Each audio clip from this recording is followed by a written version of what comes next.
안녕하세요 여러분, 이마음입니다. 오늘 하루도 잘 보내고 계셨나요? 기분은 어떠세요? 오늘은 저와 함께 한번 울어보실까요? 오늘은 저와 함께 엉엉엉엉 한번 울어보실래요? 혹시 오늘 처음 제 영상을 방문하셨다면 저는 캐나다 생활과 책 읽기를 마음으로 함께 나누는 이마음이고요.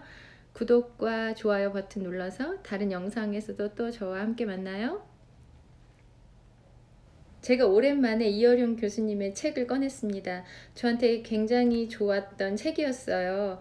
빵만으로는 살 수 없다라는 책인데요.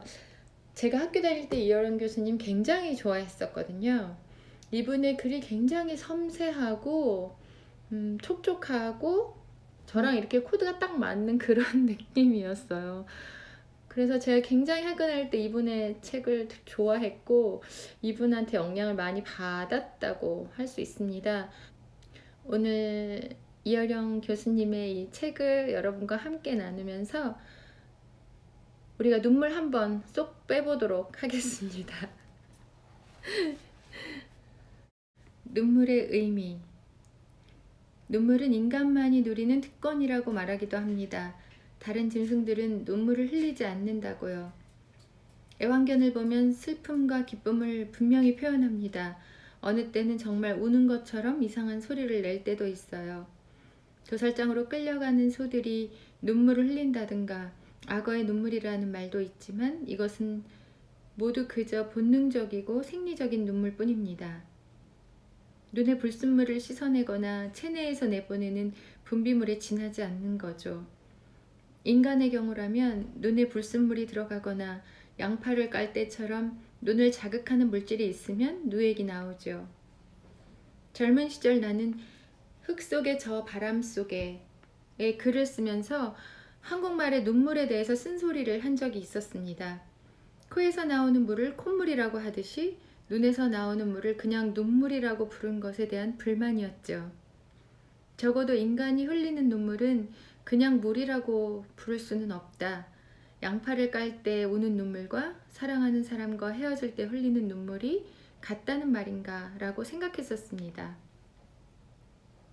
어느 철학자의 말이었던가 오래전에 읽은 것이라 확실하지는 않지만 아이를 사랑하는 어머니의 눈물이나 남의 집 담을 뛰어넘다 가시철망에 찔려 나오는 도둑의 눈물이나 과학적으로 분석을 해보면 H2O와 NaCl 밖에 나오지 않는다고 했어요.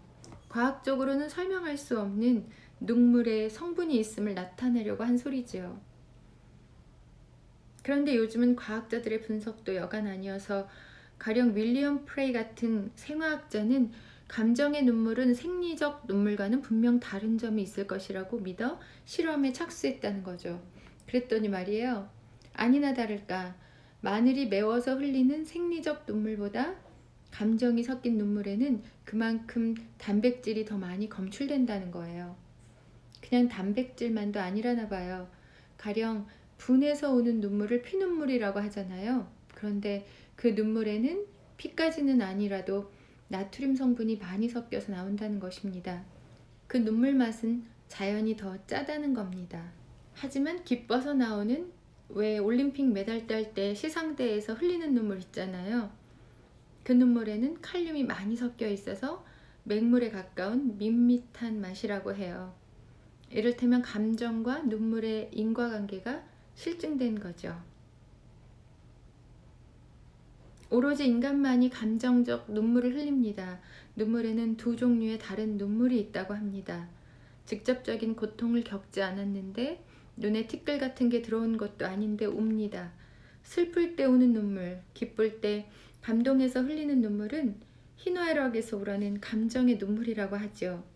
그리고 우리의 머릿속에는 우는 여성과 울지 않는 남성이라는 고정관념이 깊이 박혀 있습니다. 또 여자가 남자보다 더 많이 우는 것도 과학적으로 설명할 수 있다고 해요. 사람에게는 프로락틴이라는 호르몬이 있는데 이 물질은 누선에도 있는 것으로 눈물을 흘리게 하는 작용과 관련되어 있다고 합니다. 그런데 그 내분비물이 말이죠. 여성은 남성에 비해 1.5배가 더 많다는 거예요.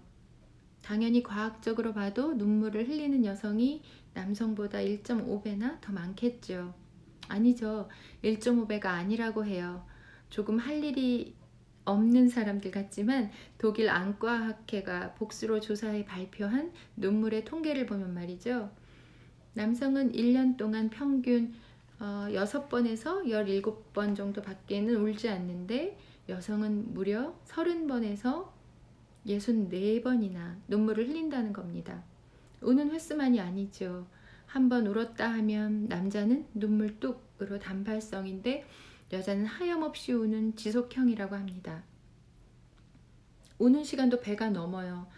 탱크같이 무뚝뚝해 보이는 독일 통계가 이러니 눈물이 골짝 난다는 한국인은 통계를 따로 낼 필요도 없겠죠. 제가 어렸을 때 큰형이 만주에 있었거든요. 형님이 집에 오면 어머니가 버선발로 뛰어나가서 형님을 붙잡고 우시는 거예요. 어린 저로서는 이해가 안 되었죠. 아프고 슬플 때 눈물이 나는 건데 어머니는 오랜만에 아들을 보니 반가우실 텐데 왜 눈물을 흘리실까 궁금했습니다. 그래서 엄마, 형님이 오면 좋아하시지 왜 우세요? 하고 물으니까 얘 뭐 그런 것을 묻니? 하셨었거든요. 그래서 기쁘면 웃으셔야지 왜 우세요? 하고 거푸 물었죠. 그럼 어머니가 멋쩍어 하시면서 반가운 눈물이라는 것도 있는 거야. 너무 반가우니까 벅차서 우는 거야. 하셨어요. 그때는 잘 몰랐는데 나이를 먹으니 그 눈물의 의미를 저절로 알게 되더군요. 때로는 눈물은 회초리보다 강한 힘을 가지고 있습니다. 어떤 애가 하도 말을 안 들으니 어느 날 부모가 회초리를 든 거예요. 그런데 독한 녀석이라 이를 악물고 눈물 한 방울도 흘리지 않는 거예요. 매를 때린 어머니 마음은 오죽했겠습니까? 아이가 잠들자 어머니는 하도 맞아서 피멍이 든 다리를 보며 뜨거운 눈물을 쏟았습니다. 아픈 상처를 가만가만 손으로 쓰다듬으면서요. 그러자 자는 줄만 알았던 녀석이 벌떡 일어나더니 엄마 나 다시는 안 그럴게 하고 큰 소리로 울더라는 겁니다. 회초리라는 눈물의 힘이 강하다는 걸 보여준 이야기죠. 또 눈물은 살아있다는 징표이기도 합니다. 안데르센 동화 눈의 여왕을 보면 케르다의 눈물이 케이의 심장에 박힌 거울 파편을 녹임으로써 케이가 살아납니다. 얼어붙은 마음을 녹이는 눈물, 그 뜨거운 눈물이야말로 진정 살아나게 하는 힘이죠. 이 세상에는 이 세상 사람들 가운데 눈물을 흘리지 않는 사람은 없을 것입니다. 살아있는 자만이 할 수 있는 것 중에 하나니까요. 죽은 자는 눈물을 흘릴 수 없습니다.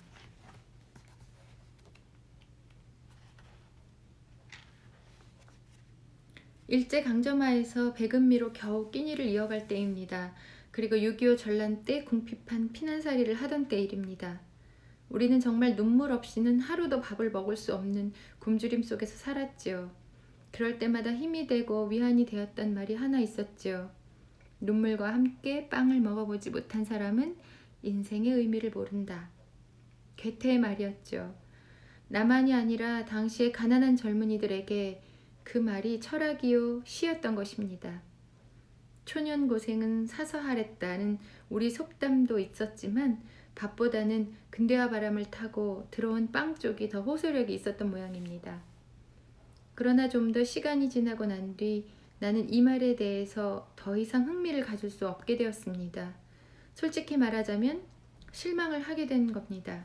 눈물 없이도 밥을 먹게 된 이유 때문만은 아닙니다.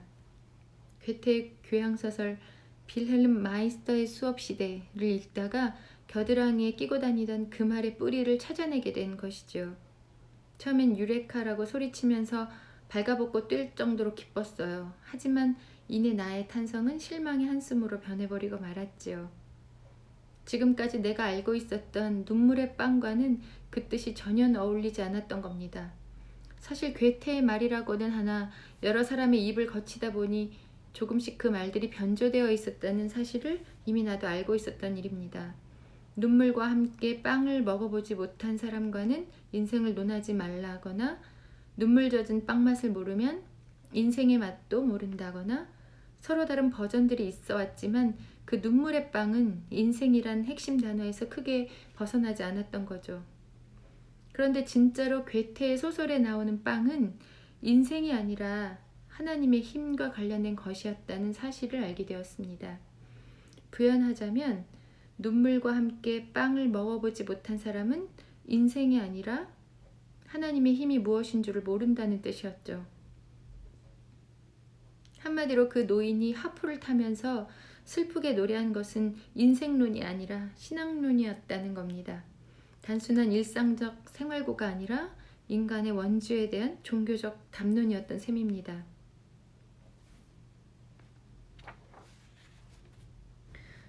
그런데 요즘은 초상집에 가도 곡소리는커녕 눈물 한 방울 구경할 수 없습니다. 장례식에 가도 우는 것은 오히려 조문하러 온 늙은 친구들이고 죽은 이의 가족들은 울지 않습니다. 을의 눈물바다가 되던 학교의 졸업식장도 썰렁하게 이를 데 없습니다. 사람들은 울지도 않지만 눈물 흘리는 것 자체를 부끄러워하고 숨기려고 하는 것 같습니다. 연인과의 이별 앞에서도 쿨해야 한다는 것이 요즘 사람들의 태도지요. 눈물이 사라진 시대입니다. 최첨단 기술로 만들어진 T-800 터미네이터는 인간과 구별할 수 없으면서도 초능력을 지닌 로봇입니다. 그러나 단 한 가지, 인간과 다른 것은 눈물을 흘릴 수 없으며 눈물이 무엇인지도 모른다는 점이었습니다. 그러나 터미네이터는 영화가 대단원에 이르면서 인간이 흘리는 눈물의 의미를 알게 되고 자신의 몸을 용광로에 던져 살신 성인의 최후를 맞습니다. 눈물을 통해서 비로소 로봇은 진짜 인간이 된 것입니다. 그런데 영화와는 정반대로 영화관이 아닌 도시의 현실 공간에서 우리는 눈물을 흘리지 않는 인간들과 만납니다. 로봇이 인간이 되는 것이 아니라 인간이 로봇이 되어가는 광경을 보고 있는 것이죠. 서글픈 일입니다. 눈물만이 우리가 영혼이 있는 인간임을 증명할 수 있는 것인데 말이죠. 독일 철학자 막스 쉘러도 인간이 무엇인지에 대해 쓸데없는 소리를 하지 마라. 인간의 눈물을 연구하지 않고 인간을 어떻게 알겠는가 말하지 않았습니까? 그는 감정적 느낌이 인식의 진정한 근원이자 윤리의 기초라고까지 말했습니다. 느낌 없이 이성적 사고이기만 한 것은 공허한 허위라고요. 그러니 눈물이 잃었다는 말은 곧 인간성을 잃었다는 말입니다. 사라져가는 눈물을 단지해. 눈물이 사라져간다는 것은 사랑만이 아니라 참회의 문화도 사라져가고 있음을 의미하는 셈입니다. 그런데도 사람들은 눈물 없는 세상을 원합니다. 한때 눈물을 그토록 소중하게 여겼는데 말이죠. 실제로 고대 그리스와 로마에는 눈물단지라는 것이 있었다고 합니다. 목에 거는 작은 병인데 장례식 때 문상객들이 흘린 눈물을 그 병에 담아 무덤에 함께 묻어두었다고 합니다. 망자에 대한 애정과 존경의 표시였던 겁니다. 얼마나 눈물을 흘렸기에 그런 단지까지 있었을까 의심이 가지만 정말 영어 사전에 레크로모토리라는 단어가 있으니 믿을 수밖에요. 레크리는 라틴어로 눈물을 뜻하는 말이죠. 영국 빅토리아 왕조 때만 해도 낭만주의의 흐름을 타고 이 눈물단지가 다시 유행해서 은으로 장식한 아름다운 유리병들이 만들어지고 또 미국에서는 전선으로 가는 남편들을 위해 눈물을 담아 선물로 주었다고 해요. 눈으로 볼 수 없던 사랑의 결정체를 바로 그 눈물단지로 지닐 수 있게 된 것이죠. 이제는 모두 전선 속에나 나오는 그런 말이 되었습니다. 한의 눈물, 원망의 눈물. 제가 20대에 썼던 흙 속에 저 바람 속에 라는 에세이에서도 지적한 적이 있었지만 서양 사람들은 새소리를 들을 때 즐겁게 노래한다 라고 하는데 우리는 같은 새소리인데 새가 운다고 하잖아요. 영어로 하면 bird cry가 되는 셈이죠. 낮에 우는 새는 배고파서 울고요. 밤에 우는 새는 님거리워 운다는 우리 민요의 한 가락을 들으면 왜 새가 지저귀는 것을 운다고 했는지 알만합니다. 미국 슈 인디언들은 잘 우는 부족으로 알려졌지만 우리도 그에 못지않은 눈물족에 속할 겁니다. 그러니까 가사문학으로 이름난 송강정철의 고시조 한 수가 생각나네요. 남진 죽고 우는 눈물 두 젖에 내리 흘러 전맛이 짜다 하고 자식은 보채거든 저놈아 어느 안으로 계집되라 하느냐. 남진은 남편이라는 뜻이니까 지금 눈물을 흘리고 있는 여인은 사별한 지 얼마 안 되는 청상이겠죠. 그런데 그 눈물의 의미와 그 묘사를 엉뚱하게도 전맛이 짜다고 보채는 아이를 통해서 보여주고 있는 것이죠. 눈물을 얼마나 많이 흘렸으면 가슴을 적셔 아이가 빠는 젖으로 흘러들어갔을까요? 정말 놀랍군요. 두 눈에서 흐르는 두 줄기 눈물이 두 젖꼭지로 흘러내립니다. 조금은 과장된 표현인데도 아주 리얼하죠. 전맛이 짜다 하는 말로 이 같은 상황과 아이를 안고 우는 여성의 모습을 아주 리얼하게 그려줍니다. 나는 문예 비평을 하는 사람이라 많은 소설, 시를 다 읽었지만 여인의 눈물을 이렇게 생생하게 시로 노래한 작품은 아직 보지 못했어요. 지금까지 소설이나 영화에 나오는 여성의 눈물이란 대체로 남성의 마음을 무력하게 만드는 여인의 눈물, 그러니까 흔히 여성의 무기라고 표현되었던 로맨틱한 눈물이었죠. 사랑에까지 젖은 세상의 울음소리로 여인이 흘리고 있는 눈물은 사별한 님에 대한 그리움이고 야속함이고 혼자 세상 살아갈 근심이 뒤얽힌 복잡한 감정의 산물이겠지요. 하지만 그 눈물은 로맨틱한 여성의 눈물, 흔히 남성을 사로잡는 여성의 무기라는 연애소설의 눈물과는 거리가 멀지요. 청산과부의 두 줄기 눈물이 가슴을 적셔 전맛이 짜다고 아이가 보챈다는 기막힌 상황은 달콤한 로맨스를 다룬 상황이 아니니까요. 이렇게 산문적인 상황을 리얼리티가 생생한 시의 경지로 만들어낸 것은 섹스피어의 현란한 수사로도 당하지 못하지요. 애를 혼자 키우는 과부, 그렇다고 다른 남성과 재혼을 할 수 있는 시대가 아닙니다. 아이만 덜렁 떠맡기고 떠난 남편이 원망스럽고 혼자 아이를 데리고 살아갈 길이 막막하지요. 이런 눈물이 무슨 여인의 대단한 무기입니까? 저놈아 라는 막말로 끝내주는 종장을 보세요. 세상 남자들에게 퍼붓는 욕이죠. 너희들도 한번 계집으로 태어나봐라. 무슨 마음으로 무슨 언강생심으로 계집되라고 하는 거냐.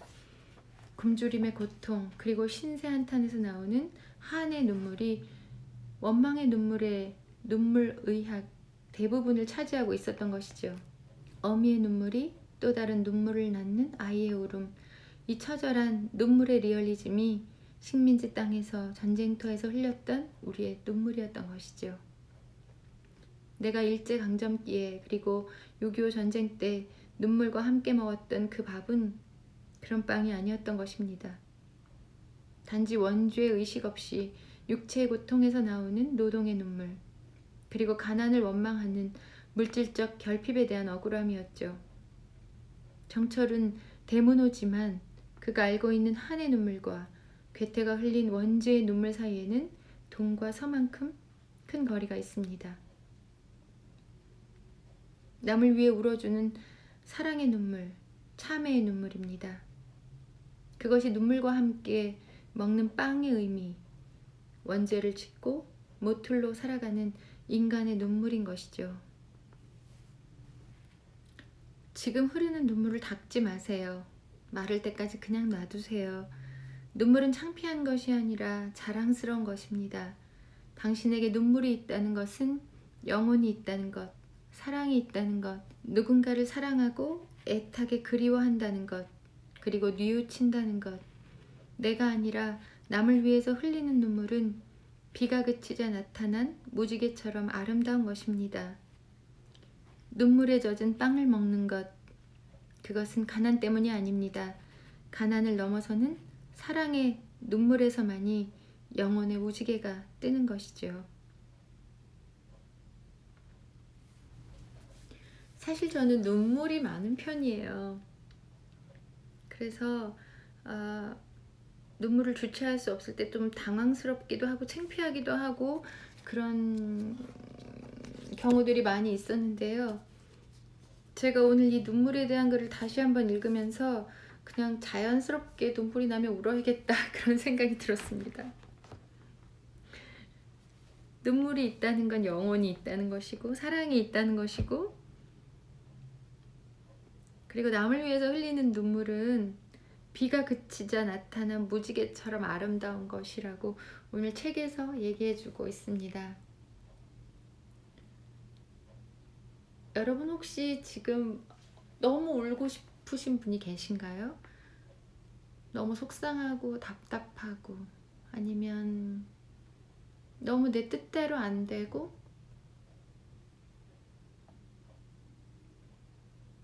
어떻게 해야 될지 잘 모르겠고, 그렇다면 그냥 우세요.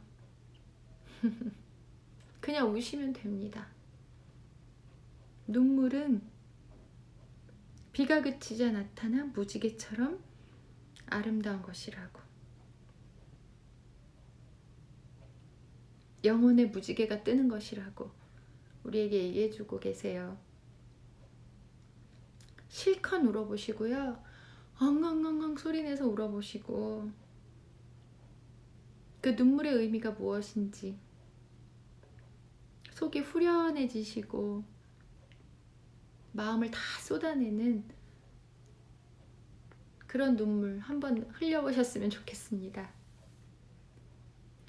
오늘도 저와 책 읽기 함께 해주셔서 감사하고요. 여러분 삶에 진주 같은, 보석 같은 눈물, 그리고 그 눈물이 여러분 마음을 다시 풍성하게 하고, 다시 기쁘게 하고, 다시 무지개가 뜨게 하고, 그래서 여러분 삶에 또 다른 기적이 일어나는 그런 하루 되시길 바라겠습니다. 여러분께 제 가슴에 있는, 제 마음에 있는 깊은 곳에 진실한 사랑을 여러분께 보내드리겠습니다. 오늘도 화이팅 하시고 힘내시고요. 울 일이 있으면 한번 열심히 울어도 보시고요. 여러분 마음 안에 있는, 여러분 생각 안에 있는 모든 찌꺼기들이 비가 되어서 다 없어지고 멋진 무지개가 뜨는 그런 하루 되시길 바라겠습니다. 감사합니다, 여러분. 안녕히 계세요.